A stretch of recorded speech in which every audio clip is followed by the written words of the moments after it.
And we're live. Woohoo! That's my loudest woohoo ever, right there. It's your loudest woohoo ever. That's right. Bring Out Your Geek episode 62.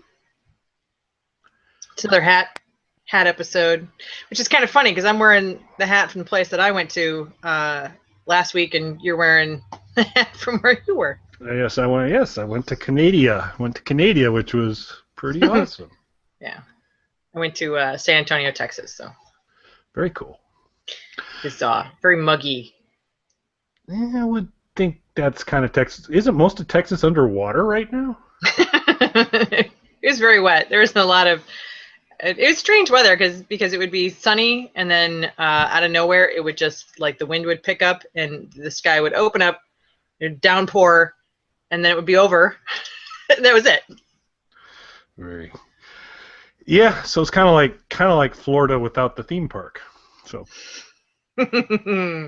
Yeah. But yeah, it. So I have really never let ignorance influence me having an opinion. I don't actually need to have facts. I can just develop an opinion and share it. I'm aware of this. I have this. Jibber jabber. Anyway, I've had in past online gatherings, I have shared possibly a not positive view of Canada. Perhaps suggested we could make them a state, Upper Dakota. But I have to say, really cool place. Went to Ottawa, and thumbs up to Ottawa, Canada from me. So, and I got a hat. So you got a hat. Excellent. And what were you there for? World Cup. Saw the women's team play China and win 1-0. And they scored the goal kind of down on the end that I was at. So it's kind of fun. Excellent. All right, there we go. That's something. I was stuck. You're jibber jabbering, Jeans. I am jibber jabbering. I apologize. All right, we are on to The Walking Dead issue number 47. There would be no jibber jabbering. All right, so we're on to 47. Yes, with a red kneeling Lori on the cover, just the way we like her, with a gun to her head. She looked like a zombie on the cover.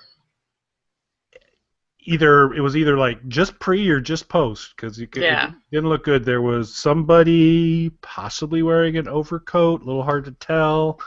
Could be the governor, hard to tell. Someone to the side with a gun, and Lori head bowed, unclear whether she was just reanimating or just sad. And she was with I don't know. She looked like she was going to eat the baby. That's what I thought. I thought she looked like she was going to eat the baby.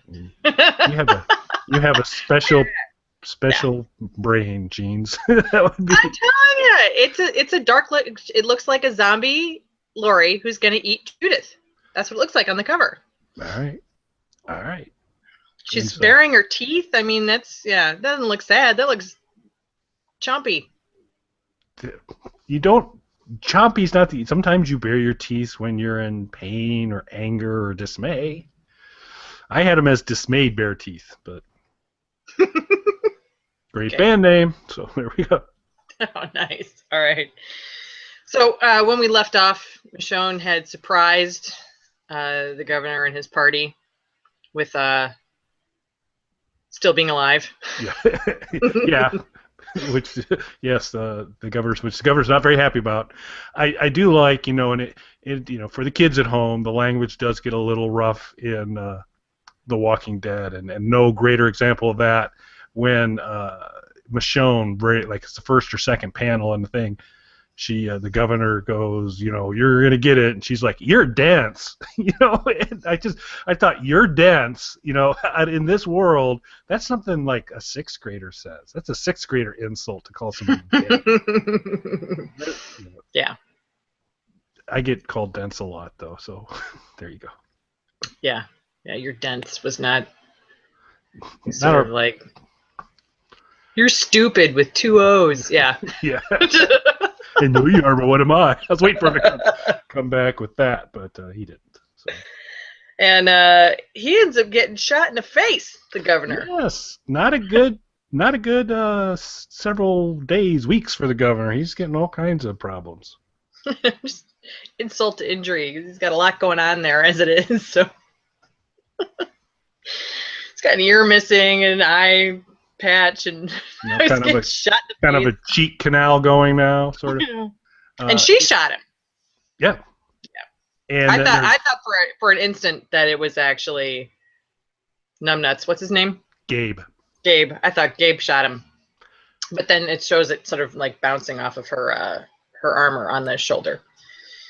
Yes. Ting. Actually, Brakka. 4 Brakkas in a row. Yep. So there's some really good. I'll be calling out another one a little bit later, but Brakka early in the episode. Brakka. So. Yeah. But when it bounces off the shoulder thing, it actually says pating. Pating for that, yes. But there's Brakka around the same time as well. And then we're gonna cut over to Lori, my favorite person. And I guess Rick has had the daunting task of explaining to her what happened to Tyrese. Yeah, and this is why I don't like Lori, because Rick's having a bad day. His buddy Tyrese just got his head cut off by a crazy guy, and he had to make a tough call. And Lori just is a real witch about it. And the first shot of her screaming is like, what? And with the tears around her eyes and the crazy eyes, and I don't like it. No, she goes a little bonkers on him. Like, you just sat there, you did nothing. Like, she could think of so many more better things to do. Clearly, she's very constructive in her criticism always. She kicks him out. You go and think about what you've done. Go sit in the timeout chair. I'm going to go feed the baby. Yeah. Just go. Can I help? No, I can do it. It's just like, shoot her now, Rick. Just shoot her now. Yeah. And so then Rick has to tell Carl what happened, because Carl wants to know why everybody's so sad. In little Carl way. Yeah. And Rick loads him up with some supplies, says, you need to have these ready, buddy. Yeah. And gives him a bag of canned goods. Yes, indeed. I don't know if there was a can of pudding in there or not. That would have been interesting to see. Oh, the irony. Yeah, giant can of pudding. Yeah, but I thought it was interesting that Carl was like, yeah, I'm kind of sad that Tyrese is gone, but we're all going to die. It's like the most, I don't know, solemn and mature response out of everybody. Yeah. Yeah, stark contrast to Lori's, that's for sure. Yeah, he handled it a lot better than his mom. No doubt. and then the prison gets visitors again. Yeah, I thought it was interesting that Herschel and the snipers are up on the roof, and they're talking about how they have a better chance if the governor comes back because there's fewer of them. And Rick comes up and he's like, hey, how's it going? And they're like, we're being attacked! Just like perfect timing. Yes, indeed. No wasted jibber jabber about the garden this time. I know, right? Yeah, right into her clothing. And then Gabe and the governor have almost the exact same conversation, and Gabe's like, so why do you think this is going to go well this time? And he's like, well, because there's fewer of them. Everybody's got the same theory here, but only one team's got a tank. So that's a problem. And so then they come back with the tank, and Axel, the eye candy of the comic, yeah, gets shot. We lose Axel. Yeah, that was a good shot, because they got him like point blank right center of his forehead. Yeah, which from the television series, pretty strong similarity in terms of, if I'm not mistaken, I believe Skinnier Axel, the TV series, also took a shot right about there. Yeah. But as opposed to them knowing it was an attack, he was just chatting up Carol. That's right. I forgot because there was some shipping going on in Twitter about Axel and Carol in that episode, right? Once him and that mustache, yeah. He was better. So I'm assuming, Jeans, if you had a choice between, not a choice here, but I don't want to. It's really not. I don't know how to rephrase this. Let me try again. Who do you find least repulsive? TV Axel or comic Axel? But I think I know the answer to that. I can I just cheat and go with neither? You can say it was a tie if you wanted to. That would be fine. Let's tie that. Yeah. Mm. So they're shooting from underneath the cars. Yes, they are. Exactly... Thank you for changing the subject. Yeah, we'll move on. I think that's a pretty good idea. If I'm being attacked by crazy people with a tank, right, and I have lots of automatic weapons, I'm gonna look for cars to be underneath to shoot from. Seems safe. Seems like a safer model. Right. Obviously, had Axel followed that advice, he might still be around. So. Herschel's like, get down. He's like, all right, pating. He's going down. So then Billy tosses a grenade with a Bathoom. Yeah. Bathoom is the sound effect for a grenade, which had a pretty good. And then as the grenade explodes in shrapnel, it's followed by verbal shrapnel of many F-bombs. Yeah. Everybody's F-bombing it because tanks are coming. Yeah, and there's a car like flying at them. They managed to land that perfectly so that there's actually a car that goes flying at the governor and team. Yes, indeed. And just as Gabe is suggesting that they retreat, and of course the governor is saying, "Oh, I don't think so," because he doesn't do that. Although he didn't slap or punch Gabe this time. No. So that's good. But it was worse for Gabe. He probably would have preferred to have been slapped. Yeah, because he gets shot.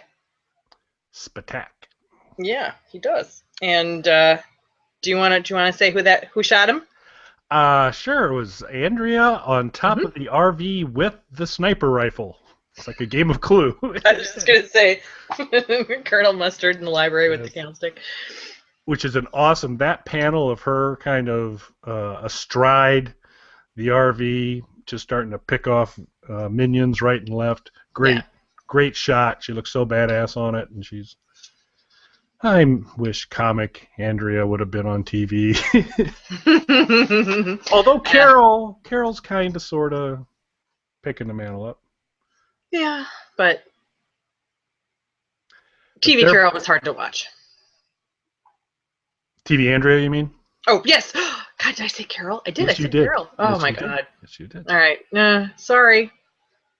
It's not like mixing up episode or issue. It's just a major character. That's we'll just let that slide by. We won't ever mention that again. We'll just sweep that under the rug. Yep. It happens. All right. And so Gabe goes down, Andrea's shooting like crazy, and the Woodbury people panic. The governor tells one of them to basically ram the RV. Which he does. Yep. And then Rick goes, why I don't know, because he goes looking for Little Miss Sunshine. Well, when the tank, the car hits the RV. And Andrea lands in a pile, and then the tank goes rolling over the fence into the compound. Yep. And then that's when Rick goes looking for Lori. Yeah, and I probably wouldn't have been in any big rush. It's my point, but again. Well, maybe he's looking for the baby. Yeah. Okay. Because you'd want to save the baby at least. Even if you don't want to save your wife, you probably want to save your offspring. Yeah, that's fair. Yeah. I don't know. She comes with Lori. I gotta think about it for a while. And then we get, this is one of the rare times that the cover shot a lot of they mess with us on the covers all the time, and many times they show an event that doesn't happen, and every once in a while they show an event that does happen, but slightly differently. Right. You get the same gist of it, but this was almost a carbon copy. The cover and the last panel of Lori on her knees holding Judith with a gun to her was very close in terms. Yeah, with the exception of the expression on her face. Other than that, it was spot on. The teeth were not bared. Yeah. So there you go. Yep. So you can't see who's holding the gun to her head. Dun dun dun. But if you tune in next week, that's right. Or so whenever Jeans gets around to publishing the next one, and we get around to recording the next one, and all those variables. But the next one of these, you'll find out who it was. Yeah. Well, no, we're doing one next week, and we're not doing anything to it, so it'll just be up on YouTube, just like this one. This one's staying. There you go. Yep. There you go. So that'll be good. Yep. Anything you want to say about the battle here versus the one on television?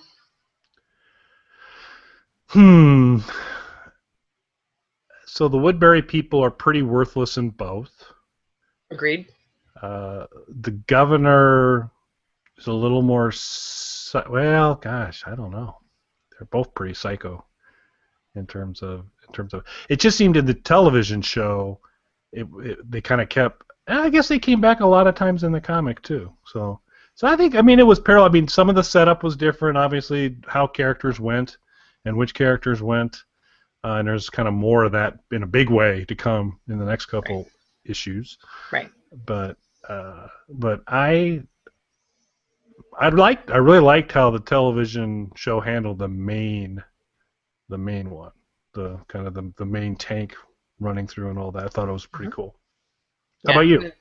No, I just think it's gonna be fun to watch how this diverges, because there's some very serious things that split off, and also we get to find out what happened to Michonne, because she attacks the governor and then poof, she's gone in this issue. So I envision her cliffhanger running through the forest by zombies, going, "You're dance, you're dance, you're dance." I know. No, it's the best. It's all, especially like you said, especially given the language that is, I think, regularly used in this comic. It was I don't know. It just kind of stuck out there. Felt weak. Yeah, and especially because that's, like I said, it's like a six-year-old kind of diss, and she has a little bit of history with this man that's not pleasant, and right, and your den seemed, I don't know, a little light. I would have. Yeah, I would have expected more of a blue streak. Yeah. But that's just me. Or maybe it's because I would have given it a blue streak. I don't know. It's possible. It's hard to say. So, all right. Well, I think that covers it. And issue number 48 coming up next week. Looking forward to it. Thanks for joining us, guys. Thanks.